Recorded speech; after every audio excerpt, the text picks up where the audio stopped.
ஜோதிட ரீதியாக கிரகங்களின் ராசி மாற்றங்கள் காரணமாக சுப மற்றும் அசுப பலன்களின் வாயிலாக மனிதர்களின் வாழ்க்கையில் கிரகங்கள் தாக்கத்தை ஏற்படுத்துகின்றன. இதில் எல்லா ராசியினருக்கும் நன்மையும் நடக்காது, அதே போன்றுதான் எல்லா ராசியினருக்கும் தீமையும் நடக்காது.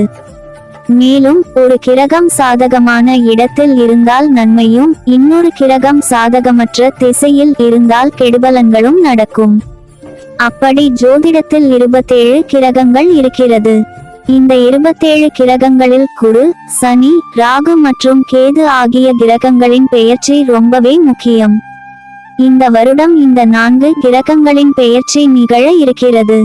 அதுவும் வரும் மார்ச் மற்றும் மே மாதங்களின் இந்த கிரகங்களின் பெயர்ச்சி நிகழ்கிறது.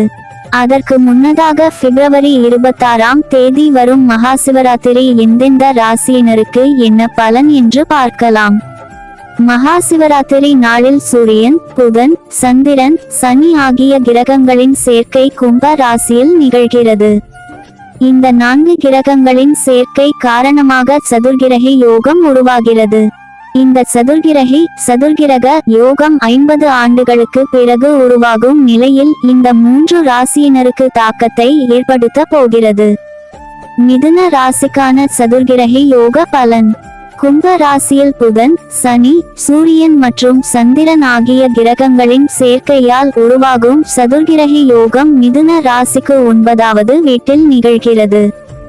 இதன் காரணமாக மிதுன ராசியினருக்கு வெளிநாட்டு யோகம் தேடி வரும். வெளிநாட்டிற்கு வேலைக்கு செல்லலாம்.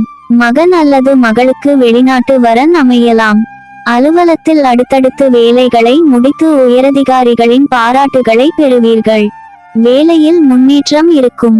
ஆன்மீகத்தில் நாட்டம் அதிகரிக்கும். சுப காரியங்கள் நிகழும். போட்டி தேர்வுகளில் வெற்றி கிடைக்கும்.